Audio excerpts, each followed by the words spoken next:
አንደኛ ሳሙኤል ምዕራፍ 3 ብላቴናውም ሳሙኤል በኤሊ ፊት እግዚአብሔርን ያገለግል ነበር። በዚያም ዘመን የእግዚአብሔር ቃል ብርቅ ነበረ፣ ራእይም አይገለጥም ነበር። በዚያም ዘመን እንዲህ ሆነ፣ የኤሊ ዓይኖች ማየት እስኪሳናቸው ድረስ መፍዘዝ ጀምረው ነበር።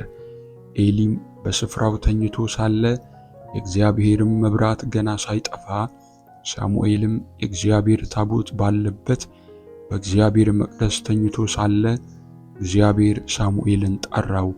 እርሱም እነሆኝ አለ። ወደ ኤሊም ሮጠ፣ እነሆኝ የጠራኸኝ አለው።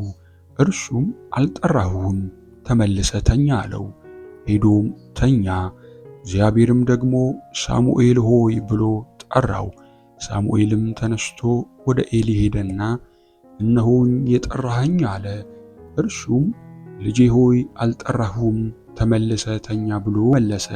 ሳሙኤል ግን ገና እግዚአብሔርን አላወቀም ነበር፣ የእግዚአብሔርም ቃል ገና አልተገለጠለትም ነበር። እግዚአብሔርም ሳሙኤልን እንደገና 3ኛ ጊዜ ጠራው።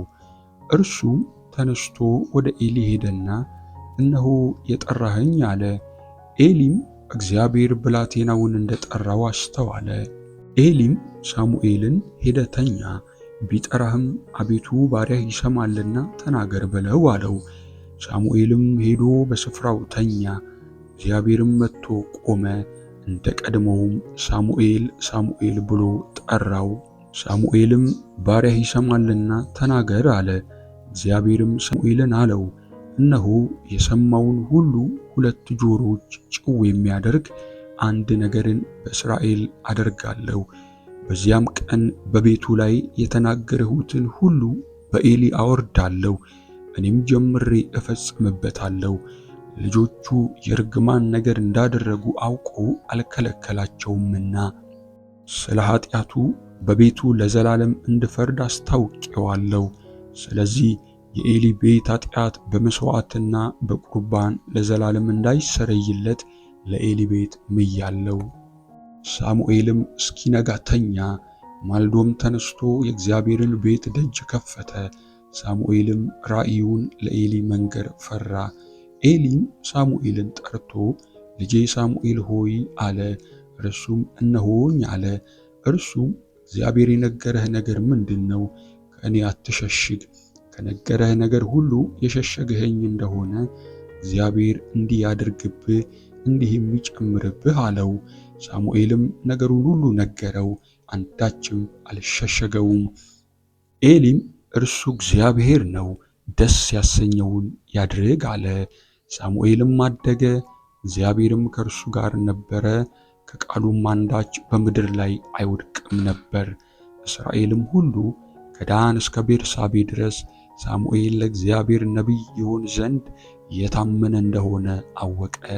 እግዚአብሔርም ደግሞ በሴሎ ተገለጠ። እግዚአብሔርም በእግዚአብሔር ቃል ለሳሙኤል በሴሎ ይገለጥ ነበር። የሳሙኤልም ቃል ለእስራኤል ሁሉ ደረሰ። ምዕራፍ 4 እስራኤልም ከፍልስጤማውያን ጋር ሊዋጉ ወጡ፣ በአቤንኤዘርም አጠገብ ሰፈሩ። ፍልስጤማውያንም በአፌቅ ሰፈሩ። ፍልስጤማውያንም በእስራኤል ላይ ተሰለፉ። ሰልፉም በተመደበ ጊዜ እስራኤል በፍልስጤማውያን ፊት ተመቱ። ጦርነቱ በተደረገበት ስፍራ ከእስራኤል 4000 የሚያህሉ ሰዎችን ገደሉ። ሕዝቡም ወደ ሰፈር በመጡ ጊዜ የእስራኤል ሽማግሌዎች ዛሬ እግዚአብሔር በፍልስጤማውያን ፊት ስለምን መታን? በመካከላችን እንዲሄድ ከጠላቶቻችንም እጅ እንዲያድነን የእግዚአብሔርን የቃል ኪዳኑን ታቦት ከሴሎ እናምጣ አሉ። ሕዝቡም ወደ ሴሎ ላኩ። በኪሩቤልም ላይ የሚቀመጠውን የሰራዊት ጌታ የእግዚአብሔርን የቃል ኪዳኑን ታቦት ከዚያ መጡ። ሁለቱም የኤሊ ልጆች አፍኒንና ፍንሐስ ከእግዚአብሔር ቃል ኪዳን ታቦት ጋር በዚያ ነበሩ። የእግዚአብሔር የቃል ኪዳን ታቦት ወደ ሰፈር በገባ ጊዜ እስራኤል ሁሉ ታላቅ እልልታ አደረጉ፣ ምድሪቱም አስተጋባች። ፍልስጤማውያንም የእልልታውን ድምፅ በሰሙ ጊዜ በዕብራውያን ሰፈር ያለው ይህ ታላቅ የእልልታ ድምፅ ምንድነው አሉ። የእግዚአብሔርም ታቦት ወደ ሰፈሩ እንደገባ አስተዋሉ። ፍልስጤማውያንም ፈርተው እግዚአብሔር ወደ ሰፈሩ መጥቷል አሉ። ደግሞም እንዲህ አሉ፣ ወዮልን!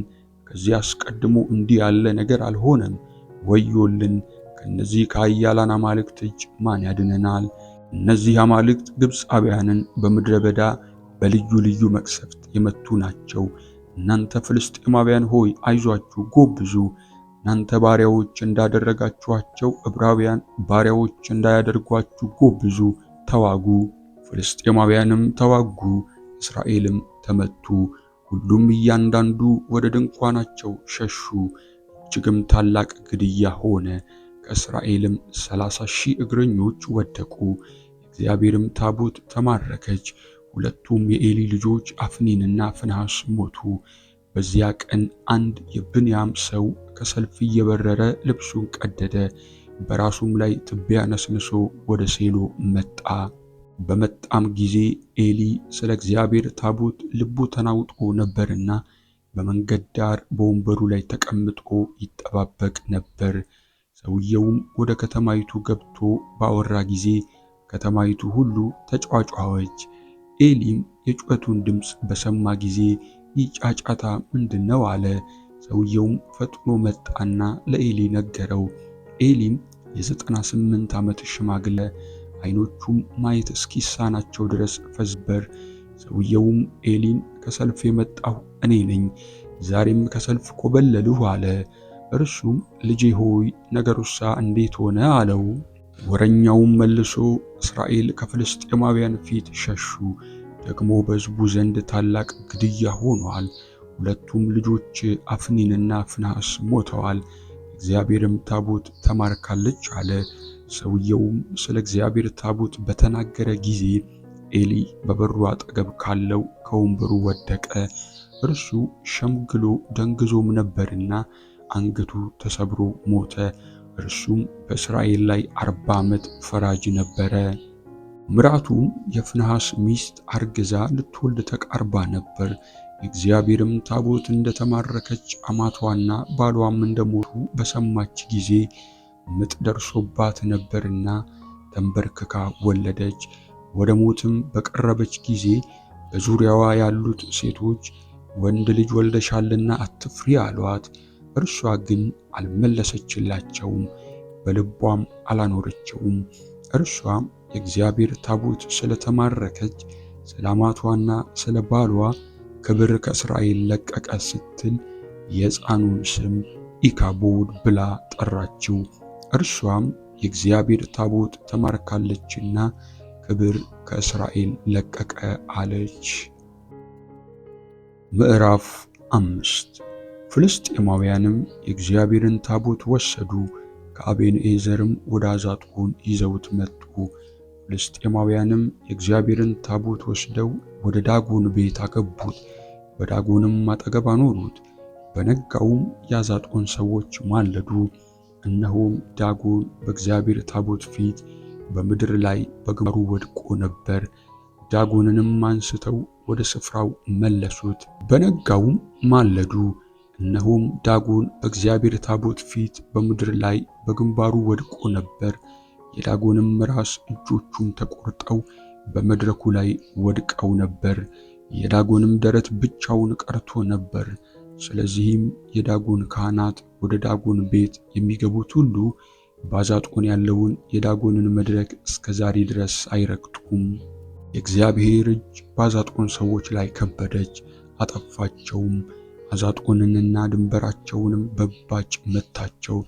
የአዛጦንም ሰዎች እንዲህ እንደሆነ ባዩ ጊዜ እጁ በእኛና በአምላካችን በዳጎን ላይ ጠንክራለችና የእስራኤል አምላክ ታቦት ከእኛ ዘንድ አይቀመጥ አሉ። ልከውም የፍልስጤማውያንን አለቆች ሁሉ ወደ እነርሱ ሰበሰቡ። በእስራኤልም አምላክ ታቦት ምን እናድርግ አሉ። እነርሱም የእስራኤል አምላክ ታቦት ወደ ጌት ይዙር ብለው መለሱ።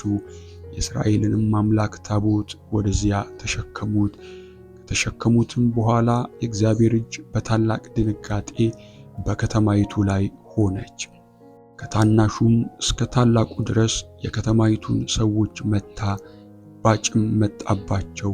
የእግዚአብሔርንም ታቦት ወደ አስቀሎና ሰደዱት።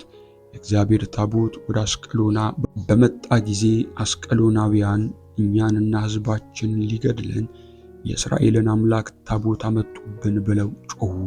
በከተማይቱም ሁሉ የሞት ድንጋጤ ነበርና የእግዚአብሔርም እጅ በዚያ እጅግ ከብዳ ነበረችና ልከው የፍልስጤማውያንን አለቆች ሁሉ ሰብስበው የእስራኤልን አምላክ ታቦት ስደዱ፣ እኛንና ሕዝባችንን እንዳይገድል ወደ ስፍራው ይመለስ አሉ። ያልሞቱትም ሰዎች በእባጩ ተመቱ። የከተማይቱም ዋይታ እስከ ሰማይ ወጣ።